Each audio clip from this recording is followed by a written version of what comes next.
नमस्कार. टी-ई-टीची परीक्षा 2026 आणि या 2026च्या परीक्षेमध्ये इंग्रजी विषयाचा जर पेपर म्हटला, तर यामध्ये टेन्स अतिशय महत्त्वाचा आहे आणि टेन्स हे प्रत्येक टी-ई-टीच्या पेपरला, मग तो पेपर 1 असो की पेपर 2 असो, नक्की विचारतो. तर या टेन्सविषयी आपण आज संपूर्ण माहिती बघूया. मी तुमचा मित्र ओटी सर. चला आपण काय करूया, अगदी कमी वेळामध्ये जिथं आवश्यक असेल तिथं त्याचं स्पष्टीकरण देऊन कमीत कमी वेळेमध्ये जास्तीत जास्त प्रश्न कव्हर करण्याचा प्रयत्न करूया. तर पहिला प्रश्न इथे दिलेला आहे की म्हणजे प्रश्न जसे आहेत आम्ही एकाच टॉपिकवर घेतलेले आहेत, त्या टेन्सविषयी आहेत की identify the correct tense form that is used in the following sentence. कमीत कमी 2 तरी मार्क्ससाठी टेन्सवर प्रश्न विचारतात.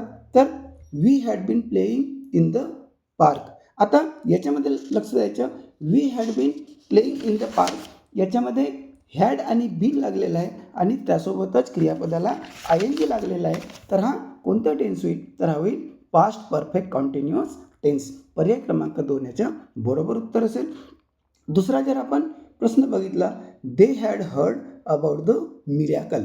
आता याच्यामध्ये दे हॅड लागलेला आहे, ठीक आहे. याचा अर्थ काय आहे? पास्ट टेन्स आहे.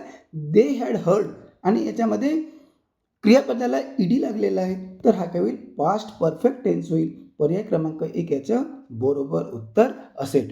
त्यानंतर पुढला आपण प्रश्न बघूया. पुढला प्रश्न म्हटलेला आहे की he has been trying. He has been trying म्हटलेलं आहे, म्हणजे ही हॅज बीन ट्राईंग असं म्हटलेलं आहे. He has been trying to concentrate despite the noise around. आता याच्यामध्ये काय होईल की नक्की आता ट्राईंग लिहिलं आहे, याचा अर्थ तो काय होईल? कॉन्टिन्युअस होईल. He has been trying. तर याच्यामध्ये हा प्रेझेंट कॉन्टिन्युअस होईल की प्रेझेंट परफेक्ट कॉन्टिन्युअस होईल? ह्या दोनपैकी ज्याचा काय असायला पाहिजे? उत्तर असायला पाहिजे. बरोबर आहे की नाही? He has been trying. He has been trying असं लिहिलेलं आहे. तर याचं जे बरोबर उत्तर होईल तो काही प्रेझेंट परफेक्ट प्रोग्रेसिव्ह. आता तुम्ही म्हणाल सर प्रोग्रेसिव्ह काय? कॉन्टिन्युअसच्या ठिकाणी तुम्हाला प्रोग्रेसिव्ह सुद्धा लिहिलं असेल. तर पर्याय क्रमांक 3 याचं काय होईल? बरोबर उत्तर होईल. त्यानंतर आपण पुढला प्रश्न बघूया. पुढला प्रश्न काय लिहिलेला आहे की the students were playing in the school. आता इथं वर लिहिलेलं आहे, ज्याला आपण वेअर सुद्धा म्हणतो. The students were playing in the school आणि क्रियापदाला आय-एन-जी लागलेला आहे. तर हा काय होईल? पास्ट प्रोग्रेसिव्ह किंवा पास्ट कंटिन्युअस टेन्स होईल. त्यानंतर आपण पुढले प्रश्न बघूया. पुढला प्रश्न काय म्हणत आहे? पुढला प्रश्न बघूया आपण. सर्वांना दिसत असेल, तुम्ही मोबाईलवर जर बघत असाल तर मोबाईलची स्क्रीन तुम्ही काय करा? आडवी करा. We will not disturb you will not disturb me after this. आता लक्ष द्यायचं, इथं विल लागलेला आहे म्हणजेच हा काय आहे? फ्युचर टेन्स आहे. पण फ्युचरमध्ये सिम्पल फ्युचर टेन्स आहे, फ्युचर परफेक्ट आहे, फ्युचर प्रोग्रेसिव्ह आहे की फ्युचर परफेक्ट प्रोग्रेसिव्ह आहे? तर हा जो उदाहरण होईल, हा कशाचं उदाहरण होईल? सिम्पल फ्युचर टेन्सचं उदाहरण होईल. त्यानंतर आपण पुढला प्रश्न बघूया. India is progressing very fast. India is progressing very fast. आता यामध्ये जे India is progressing very fast आहे, हा जो प्रश्न आहे हा प्रेझेंट कंटिन्युअसचा आहे, म्हणजे पर्याय क्रमांक 2 याच्या बरोबर उत्तर होईल. त्यानंतर पुढला प्रश्न दिलेला आहे, he does not attend the classes regularly. तर ही डज नॉट, आता डू आणि डज किंवा वापरतो आपण प्रेझेंट टेन्समध्ये जो वापरतो, he does not attend the classes regularly. हा सिम्पल प्रेझेंट टेन्सचं उदाहरण आहे. त्यानंतर पुढला आपण प्रश्न बघूया. पुढला प्रश्न म्हटलेला आहे की द कमिटी हॅज पास्ड. आता हॅज पास्ड लिहिलेलं आहे म्हणजे पुन्हा काय होईल? हा प्रेझेंट टेन्सच होईल आणि यामध्ये प्रेझेंट टेन्स फक्त एकच ठिकाणी आणि 2 ठिकाणी लिहिलेलं आहे, सिम्पल प्रेझेंट आणि प्रेझेंट परफेक्ट. तर आपलं उदाहरण आपण बघूया. काय म्हटलेलं आहे? The committee the committee has pass the resolution unanimously. तर याचं जो उत्तर यायला पाहिजे तो परफेक्ट प्रेझेंट परफेक्ट टेन्सचं हा काही उदाहरण असेल. त्यानंतर पुढला आपण प्रश्न बघूया. पुढला प्रश्न काय म्हणत आहे? इथं करूया. The state of the affairs in this institution is causing काय एन्झायटी. तर the state of the affairs in this institution is causing लिहिलेलं आहे. तर हा कशाचं उदाहरण होईल? प्रेझेंट कॉन्टिन्युअस टेन्सचं उदाहरण होईल. पर्याय क्रमांक 1 याचं बरोबर उत्तर असेल. त्यानंतर ही हॅड बीन वर्किंग म्हणलेलं आहे. हॅडही लागलेला आहे आणि बीनही आहे आणि वर्कला ING फॉर्म लागलेला आहे, म्हणजे क्रियापदाला ING फॉर्म लागलेला आहे. He had been working there for 6 year.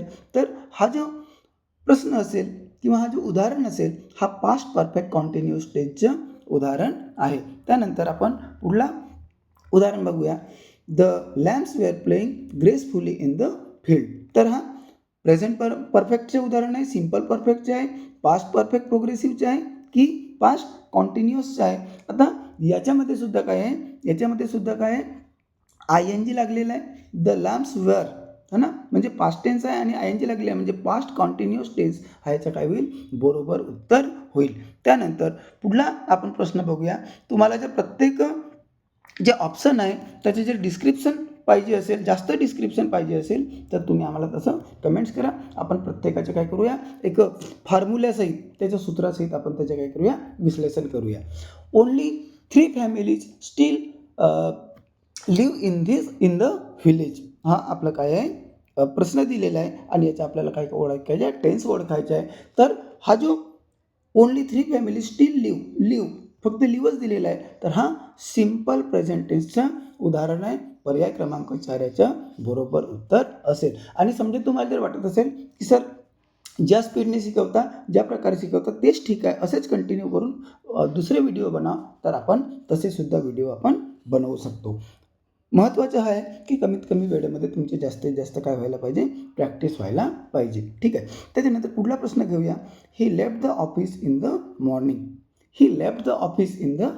Morning. असा हा प्रश्न दिला. तर लेफ्ट द ऑफिस म्हणजे ह्या होईल पास्ट टेन्स होईल, सिम्पल पास्ट टेन्सचं उदाहरण होईल. The child has grown very naughtily. तर हा कशाचा आहे? तर हा प्रेझेंट परफेक्ट टेन्सचं उदाहरण आहे. त्यानंतर we are painting doors and windows. We are painting म्हटलेलं आहे, म्हणजे काय होईल? प्रेझेंट कॉन्टिन्युअस टेन्सचं उदाहरण आहे. आणि इथं प्रेझेंट कॉन्टिन्युअस नाही पण प्रेझेंट प्रोग्रेसिव्ह आहे, त्याचा अर्थच कॉन्टिन्युअस होतो. पर्याय क्रमांक 1 आपला काय होईल? बरोबर उत्तर होईल. त्यानंतर आपण पुढला प्रश्न बघूया. पुढला प्रश्न काय म्हणत आहे? पुढला प्रश्न म्हणत आहे we have not bought any paper with मी.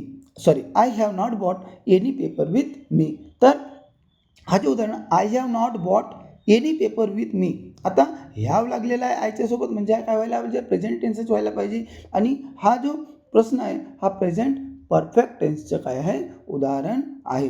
पुढला प्रश्न बघूया. We heard the most extraordinary news. We heard म्हटलेलं आहे, म्हणजे काय होईल? पास्ट टेन्स होईल. पण इथं काय म्हटलेलं आहे? पास्ट टेन्स काय सिम्पल पद्धतीने दिलेलं आहे, सिम्पल पास्ट. याचं काय होईल? बरोबर उत्तर होईल. त्यानंतर पुढला प्रश्न आहे बट नोबडी हॅड रिस्पॉन्सेस. हा सुद्धा पास्ट परफेक्ट टेन्सच काय होईल? उदाहरण होईल. ठीक आहे. तो सिम्पल पास्ट होणार नाही, पास्ट परफेक्ट प्रोग्रेसिव्ह सुद्धा होणार नाही, कारण की ING लागलेलं नाही, आणि पास्ट प्रोग्रेसिव्ह सुद्धा होणार नाही. ठीक आहे. त्याच्यानंतर the Chandak had started their journey from Leh. आता हॅड स्टार्टेड असं लिहिलेलं आहे, म्हणजे हा पास्ट परफेक्ट टेन्सचं काय आहे? उदाहरण आहे. त्यानंतर they will begin early in the morning. आता दे विल म्हटलं आहे, म्हणजे काय होईल? हा फ्युचर टेन्स होईल. तर कोणता टेन्स होईल फ्युचरमध्ये? तर हा सिम्पल फ्युचर टेन्स. पर्याय क्रमांक 2 याचं काय असेल? उत्तर असेल. त्यानंतर पुढला आपण प्रश्न बघूया. पुढला प्रश्न काय म्हणत आहे की दे विल बिगन. चला आपण पेन्सिल घेऊन घेऊया. They will begin early in the morning. They will, आता विल आहे म्हणजे काय होईल? फ्युचर होईल, म्हणजे सिम्पल फ्युचर टेन्सचा काय आहे? उदाहरण आहे. पर्याय क्रमांक 2 आपलं बरोबर उत्तर असेल. त्यानंतर a woman from Nagpur lost her life in a ravine. ठीक आहे. तर the woman from Nagpur lost her, lost लिहिलेलं आहे, बरोबर आहे की नाही, म्हणजे क्रियापदाच्या पास्ट टेन्स केलेला आहे, हा काय सिम्पल पास्ट टेन्सचं उदाहरण आहे, ठीक आहे ना. त्यानंतर दुसरा प्रश्न आहे, you have already listed the names of book, you have already listed the names of book, तर हा जो उदाहरण आहे हा सिम्पल पास्ट आहे का, प्रेझेंट प्रोग्रेसिव्ह आहे का, प्रेझेंट परफेक्ट कॉन्टिन्युअस आहे का, की पास्ट परफेक्ट आहे, तर हा चारही जे ऑप्शन दिलेले आहेत हे चुकीचे आहेत. हा प्रेझेंट परफेक्ट टेन्स व्हायला पाहिजे आणि प्रेझेंट परफेक्ट जो टेन्स आहे, प्रेझेंट परफेक्ट जो टेन्स आहे, आता इथं कॉन्टिन्युअस आलेला आहे, म्हणजे हा सुद्धा नाही आहे, तर हा प्रेझेंट परफेक्ट कॉन्टिन्युअस टेन्सच्या प्रेझेंट परफेक्ट टेन्सचं उदाहरण आहे, त्यामुळे प्रेझेंट परफेक्ट कॉन्टिन्युअस सुद्धा होणार नाही. म्हणजे हा जो प्रश्न आहे याचं कोणतंही उत्तर समजा विद्यार्थ्यांनी लिहिलं तरी पण तो काय दिला जाईल, बरोबर दिला जाईल. त्यानंतर आपण पुढला प्रश्न बघूया. पुढला प्रश्न काय म्हणत आहे, पुढला प्रश्न काय म्हणत आहे, the essay will be giving us a detailed account of his visit to Kailas. ठीक आहे, हा प्रश्न दिलेला आहे किंवा हा स्टेटमेंट दिलेला आहे, सेंटेन्स दिलेला आहे. The essay will be giving, the essay will be giving, आता याच्यामध्ये विल सुद्धा आलेला आहे आणि क्रियापदाला ING सुद्धा लागलेला आहे, तर हा फ्युचर कॉन्टिन्युअस टेन्सचं काय आहे, उदाहरण आहे. अशाच प्रकारे तुम्ही आमच्या नवनवीन व्हिडिओजसाठी काय करा, आमच्या चॅनलवर जर नवीन असाल तर आमच्या चॅनलला सबस्क्राईब करा, आमच्या मेहनतीसाठी तुम्ही लाईक करा आणि फास्ट पेजमध्ये घ्यायचं की अजून डिटेलमध्ये घ्यायचं तुम्ही आम्हाला कमेंट्स करून नक्की सांगा. व्हिडिओ आवडल्यास इतरांनासुद्धा शेअर नक्की करा. इथंच थांबतो.